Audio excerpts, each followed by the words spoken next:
اجمل کی ماں ہر وقت اپنے بیٹے کو اس کی بیوی کے خلاف کرتی رہتی، جس کی وجہ سے اجمل ہر وقت اپنی بیوی سے روکھا روکھا رہنے لگا اور فون پر عورتوں سے دل لگانے لگا۔ بیوی اگر اجمل کو اس کی ماں کا رویہ بتاتی تو اجمل اپنی بیوی کو برا بھلا کہنے لگتا کہ تمہاری تو ماں نے تمہاری تربیت ہی نہیں کی، نہ چھوٹے بڑے کی تمیز سکھائی۔ ایک دن تنگ آ کر اجمل کی بیوی رضیہ گھر چھوڑ کر چلی گئی۔ جب اجمل نے فون پر لڑکیوں سے شادی کا کہا تو وہ پیسوں کی ڈیمانڈ کر کے غائب ہو گئیں۔ جب اجمل اپنی بیوی کو منانے گیا تو اپنی بیوی کو دیکھ کر اس کے قدموں تلے سے زمین نکل گئی۔ اس کی بیوی: میں کہتا ہوں اپنی زبان سنبھال کے رکھا کرو، اگر آئندہ تم نے میری ماں کے سامنے زبان چلائی تو میں تمہاری یہ چلتی زبان کاٹ کے رکھ دوں گا۔ اجمل نے رضیہ کو پھر سے دھمکانا شروع کیا تھا۔ وہ کہنے لگی، تمہاری ماں جھوٹی ہے، دن بھر میں سارے کام کرتی ہوں، اب جب بھی تم آتے ہو تمہارے کان جھوٹ بول کر بھرتی رہتی ہیں۔ وہ کہنے لگا، ہاں میں تو جیسے اندھا ہوں، مجھے نظر نہیں آتا کہ تم کیا کرتی ہو اور کیا نہیں کرتی۔ میں تم سے تنگ آ چکا ہوں، یہ نہ ہو کہ میں کوئی انتہائی قدم اٹھا لوں۔ رضیہ رونے لگی، کہنے لگی، تم مردوں کو بس یہی دھمکی دینے آتی ہے۔ اجمل کمرے سے باہر گیا تو فرخندہ بیگم کے چہرے کی مسکراہٹ گہری ہوئی تھی، لیکن بیٹے کو دیکھ کر فوراً سے چہرے کے تاثرات بدلے تھے۔ کہنے لگی، دیکھ رہے ہو اس لڑکی کی زبان کیسے کینچی کی طرح چلتی ہے۔ وہ کہنے لگا، اس کی زبان کاٹ کے رکھ دوں گا تو سیدھی ہو جائے گی۔ اجمل بے تحاشا غصے میں تھا۔ رضیہ کمرے میں بیٹھی رو رہی تھی، اب تو جیسے یہ روز کی روٹین بنتی جا رہی تھی۔ جب بھی اجمل گھر پر رہتا فرخندہ بیگم اسے اپنے کمرے میں بٹھا کر شروع ہو جاتی، اس کے کاموں میں نقص نکالنے لگتی اور اجمل کو اب رضیہ کی ہر چیز میں نقص نظر آتا تھا۔ بار بار فرخندہ بیگم کہتی کہ میں نے اپنے ہیرے جیسا بیٹا بے قدرے لوگوں میں دے دیا۔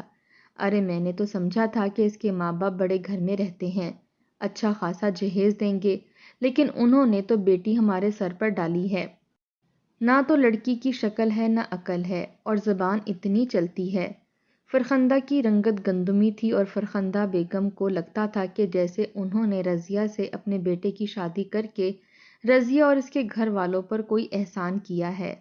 حالانکہ رضیہ کے گھر والوں نے جہیز اچھا دیا تھا، بارات کا کھانا بھی لاجواب تھا، ہر چیز دی تھی، لیکن فرخندہ بیگم کو عیب ہی نظر آتے تھے، اور ہر وقت جب وہ اجمل کو رضیہ اور رضیہ کے گھر والوں کے عیب گنواتی رہتی تو اس کی نظریں بھی رضیہ کو اسی انداز سے دیکھنے لگی تھیں۔ اسے لگتا تھا کہ وہ پتہ نہیں کیا چیز ہے اور رضیہ اس کے آگے کچھ بھی نہیں ہے۔ جس کمپنی میں وہ کام کرتا تھا وہاں ایک دو لڑکیاں اپنی عادت سے مجبور ہو کر اجمل سے بات چیت کرنے لگیں۔ اجمل نے اپنا فون نمبر بھی دے دیا اور اب تو اسے رضیہ اور بھی بری لگنے لگی تھی۔ گھر آتا، کھانا کھاتا تو کھانے میں نقص نکالنے لگتا۔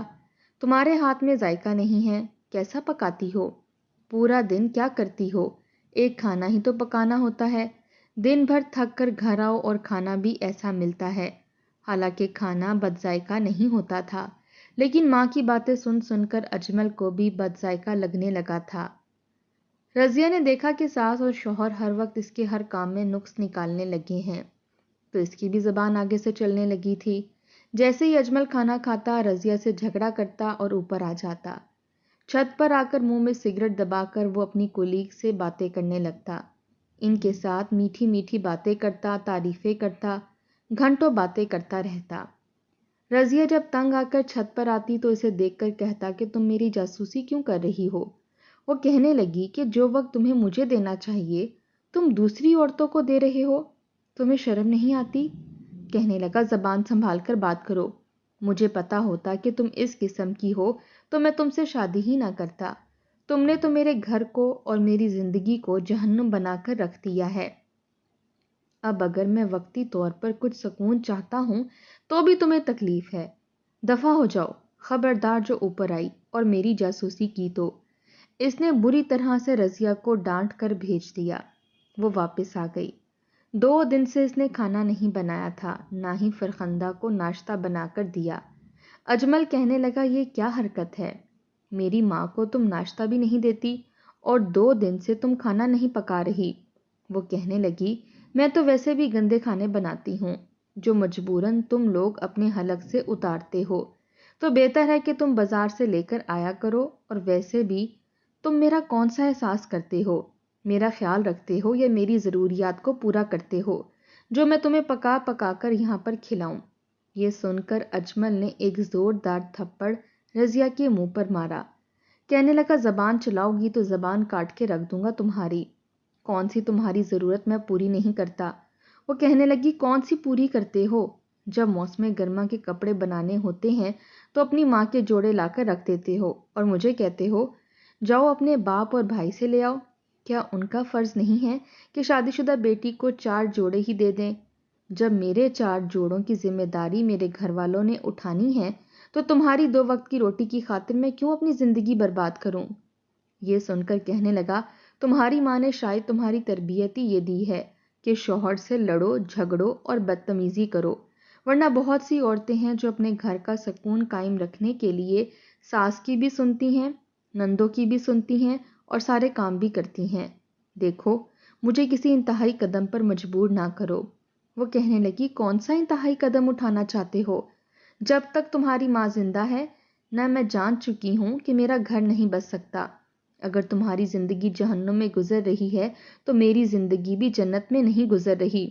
میں بھی بہت اذیت ناک زندگی گزار رہی ہوں۔ صبح ناشتہ بناؤ تو کہتی ہیں کالی چائے بنا دی، کبھی کہتی ہیں خالی دودھ میں پتی ڈال دی۔ کھانا بناؤ تو تم ماں بیٹے کے عیب شروع ہو جاتے ہیں، یہ کیا پکا لیا وہ کیا کر لیا۔ گھر کی صفائی کروں تو تم لوگوں کو خواہ مٹی اور جالے نظر آنے لگتے ہیں۔ پورا دن میں تم لوگوں کو راضی کرنے کے لیے اپنے آپ کو ہلکان کرتی ہوں، تمہارے سارے کپڑے دھوتی ہوں، صفائی کرتی ہوں، کپڑے دھوتی ہوں، اس کے باوجود مجھے یہ سننے کو ملتا ہے کہ میں کرتی کیا ہوں؟ مجھے تو کوئی کام ڈھنگ سے کرنا آتا ہی نہیں ہے۔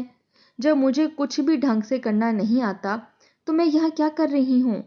فرخندہ کہنے لگی بس بھی کر دو، ہم نے تو آج تک اپنے شوہر کے سامنے کبھی اتنی زبان نہیں چلائی تھی۔ ہائے ہائے، اگر میں نے اجمل کے ابا کے ساتھ ایسی زبان چلائی ہوتی تو وہ تو میری زبان کاٹ کر پھینک چکا ہوتا۔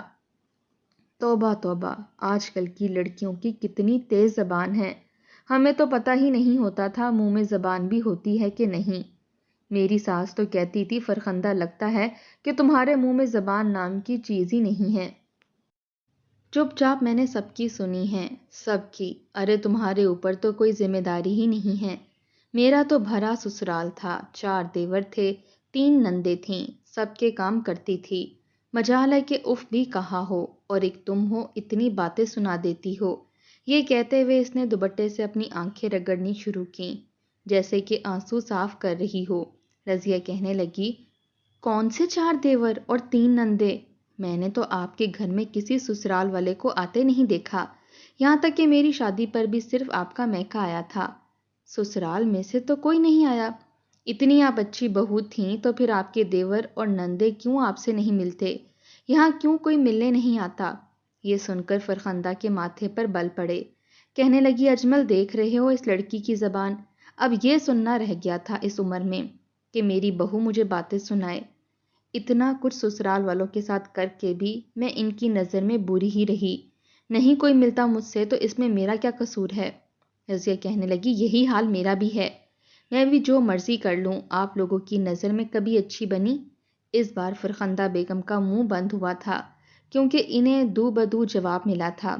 اب تو اس نے اجمل کو یہ سکھانا شروع کر دیا تھا کہ اب تمہاری بیوی قابو سے باہر ہو گئی ہے، دیکھو اپنے منہ سے طلاق کا نام لینے لگی ہے، اس کی زبان کھینچ کے رکھو اور اسے کھینچ کے رکھو اور اسے کہو کہ ہمارے گھر میں طلاق نہیں دی جاتی۔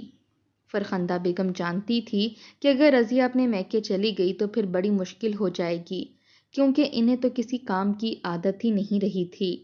اجمل سے رضیہ کی شادی کرنے سے پہلے پہلے انہوں نے تمام ملازمہ کو جواب دے دیا تھا، ورنہ ان کے گھر میں کپڑے دھونے کی، صفائی کرنے کی، برتن دھونے کی بھی ملازمہ آتی تھی، لیکن سارا کام بہو سے کروانے کے چکر میں ساری ملازمین کو ہٹا کر رضیہ کو یہی کہنا شروع کیا کہ میں تو سارے کام خود کرتی تھی، حالانکہ انہیں کام کی عادت بالکل نہیں تھی، نہ ہی انہوں نے کبھی سسرال والوں سے بنا کر رکھی تھی، بلکہ شادی کا 1 سال نہیں ہوا تھا کہ الگ ہو گئی تھی، اور وہ بھی لڑ جھگڑ کر، فساد برپا کر کے، کیونکہ شوہر کو پہلے ہی اپنے قابو میں کر چکی تھی۔ جو کہتی تھی اس کا شوہر وہی کرتا تھا۔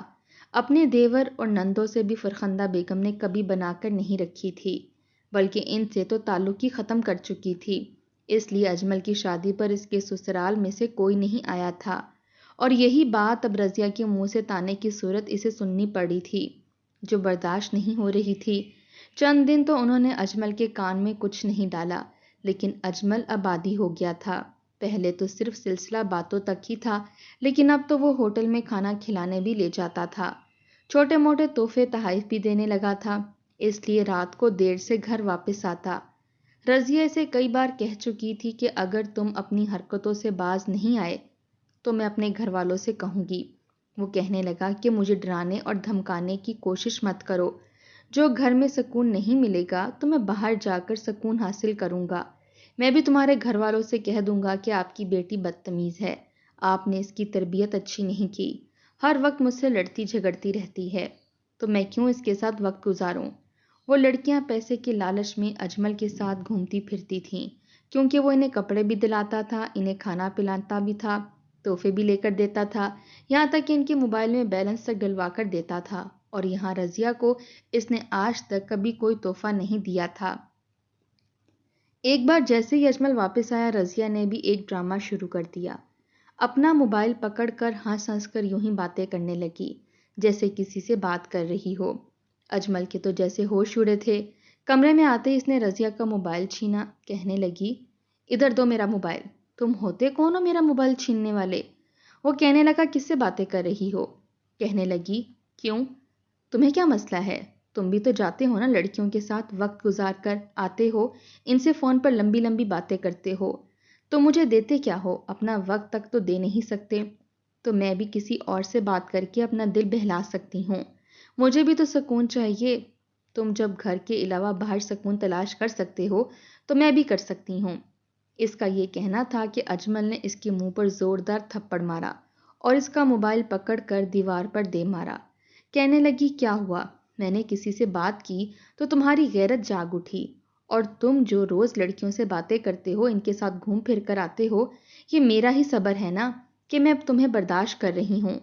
کہنے لگا، میرے ہاتھوں سے مر جاؤ گی تم، تمہاری ہمت کیسے ہوئی کسی غیر مرد سے بات کرنے کی؟ رضیہ نے یہ نہیں بتایا کہ وہ کسی سے بات نہیں کر رہی تھی، یہی کہنے لگی، جب تم کر سکتے ہو تو میں بھی کروں گی۔ وہ کہنے لگا، میں تمہیں جان سے مار ڈالوں گا۔ فرخندہ بیگم بھی یہ سب باتیں سن کر کمرے میں آ گئیں۔ کہنے لگی، یہ سب کیا ہو رہا ہے؟ وہ کہنے لگا، اماں، یہ غیر مردوں سے باتیں کرتی ہے، میں اسے مار ڈالوں گا، میں اسے زندہ نہیں چھوڑوں گا۔ یہ کہہ کر وہ رضیہ کا گلا گھونٹنے لگا تھا، لیکن رضیہ نے اس کے ہاتھ پکڑ کر اسے پیچھے دھکا دیا۔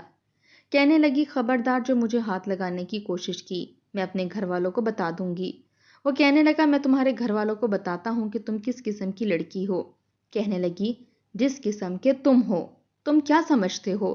میرا فون توڑ دو گے، مجھے ڈراؤ گے، دھمکاؤ گے تو میں باز آ جاؤں گی؟ جب تک تم باز نہیں آؤ گے میں بھی باز نہیں آؤں گی۔ میں گلی محلے کے مردوں سے افیئر چلاؤں گی، چکر چلاؤں گی، اور ان کے ساتھ باہر گھومنے پھرنے بھی جاؤں گی، کیونکہ جب میرا شوہر مجھے لے کر نہیں جا سکتا تو مجھے بھی کسی نہ کسی کے ساتھ تو وقت گزارنا ہے۔ اجمل کا تو غصے سے برا حال تھا۔ فرخندہ نے اجمل کا ہاتھ پکڑا اور اسے کمرے سے باہر لے گئی۔ جانتی تھی کہ اگر لڑائی بڑھ گئی تو رضیہ کے گھر والے بھی آ جائیں گے، اور اگر رضیہ گھر سے چلی گئی تو گھر کا نظام بکھر جائے گا۔ کہنے لگی، یہ تم کیا کر رہے ہو؟ وہ کہنے لگا، میں اسے چھوڑوں گا نہیں اماں، میرا ہاتھ چھوڑیں، میں اسے جان سے مار ڈالوں گا۔ یہ ہوتی کون ہے غیر مردوں سے باتیں کرنے والی؟ مجھے نہیں لگتا کہ یہ سچ بول رہی ہے۔ ارے پورا دن تو گھر کے کاموں میں لگی رہتی ہے، اور اس کا فون تو یوں ہی پڑا رہتا ہے، اور کبھی کبھی تو پورا دن میرے پاس پڑا رہتا ہے۔ یہ سب اس لیے کر رہی ہے تاکہ تم اپنی حرکتوں سے باز آ جاؤ، اور ویسے بھی تمہیں کسی نے کہا ہے کہ دوسری لڑکیوں کے ساتھ گھومو پھرو اور پیسے ضائع کرو؟ ارے یہی پیسے مجھے دیا کرو، میں جمع کروں تاکہ برے وقت میں کام آئیں۔ اجمل کچھ شرمندہ سا ہوا تھا، لیکن اپنی حرکتوں سے باز نہیں آیا تھا۔ ایک دن وہ جب گھر پر آیا تو رات کے 4 بج رہے تھے، اور اس بار وہ کوٹھے سے آیا تھا۔ اس کی قمیض پر لپسٹک کا نشان دیکھ کر رضیہ کی آخری برداشت بھی ختم ہوئی تھی۔ اس نے اجمل سے کچھ نہیں کہا، لیکن صبح ہی اپنا سامان پیک کر کے ماں بیٹے کے اٹھنے سے پہلے پہلے وہ جا چکی تھی۔ اجمل کی جب آنکھ کھلی تو اس کی ماں رضیہ رضیہ پکار رہی تھی۔ کب اٹھو گی؟ ارے مجھ بڑھیا کو ناشتہ دے دو، بھوک سے جان نکل رہی ہے۔ ایک تو میرے جوڑوں کے درد نے مجھے کسی کام کا نہیں چھوڑا، ورنہ تمہاری منتیں تھوڑی کرتی۔ اے اجمل، اٹھا اپنی بیوی کو، کہہ مجھے ناشتہ بنا کر دے۔ اجمل حیران ہوا تھا کیونکہ بیڈ تو خالی تھا، واش روم بھی خالی تھا۔ وہ باہر آیا، پورا گھر دیکھا لیکن رضیہ کہیں نہیں تھی۔ فرخندہ بیگم کو جب پتا چلا کہ رضیہ نہیں ہے تو سینہ پیٹنے لگی۔ ہائے ہائے، لگتا ہے کسی کے ساتھ بھاگ گئی۔ اجمل، میں نے کہا تھا اسے قابو میں رکھ، لیکن تجھے تو باہر کی عورتوں سے فرصت نہیں تھی۔ وہ کہنے لگا، ایسے کیسے کہیں جا سکتی ہے؟ میں اس کے گھر والوں کو فون کرتا ہوں۔ لیکن اس سے پہلے کہ وہ فون کرتا، اس کے بھائی کے نمبر سے اجمل کو فون آیا تھا، لیکن آواز رضیہ کی تھی۔ کہنے لگی، میں اپنے میکے گھر آ گئی ہوں۔ تم جیسے شخص کے ساتھ میں زندگی نہیں گزار سکتی، جو اس قدر برائی میں مبتلا ہو چکا ہے کہ رات غیر عورتوں کے ساتھ گزار کر آتا ہے۔ جس کے ساتھ تم نے رات گزاری ہے اور جس کی لپسٹک کا نشان تمہاری قمیض پر موجود ہے، اسے اپنے گھر لا کر اسے کہو کہ تمہارے گھر کو بھی سنبھالے اور تمہیں بھی۔ یہ سن کر اجمل کو بڑا غصہ آیا۔ کہنے لگا، ٹھیک ہے، میکے میں رہنا ہے، بیٹھی رہو میکے میں بھی دیکھتا ہوں کب تک بیٹھی رہتی ہو۔ اسے لگا تھا کہ 4 دن میں رضیہ کا دماغ درست ہوگا تو واپس آ جائے گی، لیکن 15 دن گزر گئے تھے۔ گھر گندا پڑا تھا، دھونے والے کپڑوں کا ڈھیر تھا، باورچی خانے میں گندے برتنوں سے بدبو پھیل چکی تھی۔ گھر آنے کو جی نہیں چاہ رہا تھا۔ تب احساس ہوا تھا کہ رضیہ کیا کیا کرتی تھی۔ بازار کے کھانے کھا کھا کے فرخندہ بیگم کا پیٹ خراب ہو گیا، اور اتنے بازار کے کھانوں کی عادت اجمل کو بھی نہیں تھی۔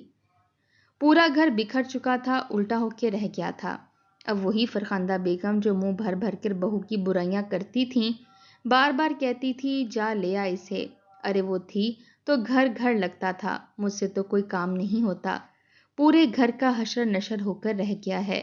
کتنی بار تجھے سمجھایا کہ بیوی کو وقت دیا کر، تو نے غیر عورتوں پر پیسہ لٹانا شروع کر دیا۔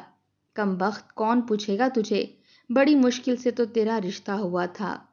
ماں کا تو بیان ہی بدل چکا تھا۔ کل تک جو بہو بری لگتی تھی، آج اس کی غیر موجودگی میں جو گھر کی حالت ہوئی تھی، اسے بیٹا برا لگنے لگا تھا۔ وہ کہنے لگا، اماں، یہ تم کہہ رہی ہو؟ اب تک تو تم میرے یہی کان بھرتی رہی کہ میری بیوی کچھ ہی نہیں کرتی، وہ ڈھنگ سے برتن نہیں دھوتی، وہ ٹھیک سے صفائی نہیں کرتی، وہ کچھ بھی نہیں کرتی، اور آج تمہیں وہ سب نظر آنے لگا۔ تم نے ہی میرا دل رضیہ سے کھٹا کیا تھا، تبھی میرا دل دوسری عورتوں میں لگنے لگا، اور اب تمہیں میں برا لگنے لگا ہوں۔ تم ہی تو کہتی تھی کہ بیوی کو کہیں باہر مت لے کے جانا، سر پر چڑھ جائے گی، اسے کبھی تحفہ مت لا کر دینا، اس کا دماغ 7ویں آسمان پر چڑھ جائے گا۔ فرخندہ بیگم نظریں چرانے لگیں، کہنے لگی، اب میں ہی کہہ رہی ہوں نا کہ جا کے لے آؤ اسے۔ جیسے ہی اجمل رضیہ کو لینے گیا تو سامنے کا منظر دیکھ کر اس کے ہوش اڑ گئے تھے، کیونکہ اس کے بھائی سے کہہ رہے تھے کہ کوئی ضرورت نہیں ہے تمہیں ایسے شخص کے ساتھ زندگی گزارنے کی جسے تمہاری قدر ہی نہیں، ہم خلا کا مقدمہ کریں گے۔ یہ سن کر رضیہ بھی اس بات پر راضی ہو گئی تھی، لیکن دروازے کی دستک پر جیسے دروازہ کھولا تو سامنے شرمندہ شرمندہ اجمل کھڑا تھا، اور ہاتھ جوڑ کر معافی مانگنے لگا کہ آئندہ کبھی گناہ کی طرف نہیں جائے گا اور رضیہ کو بھی شکایت کا موقع نہیں دے گا۔ اس کے بھائیوں نے کئی شرائطوں پر رضیہ کو واپس بھیجا تھا۔ اب تو فرخندہ بیگم بھی چپ رہتی تھیں، کیونکہ جان گئی تھیں کہ آخر گھر کی رونق بہو سے ہی تو تھی۔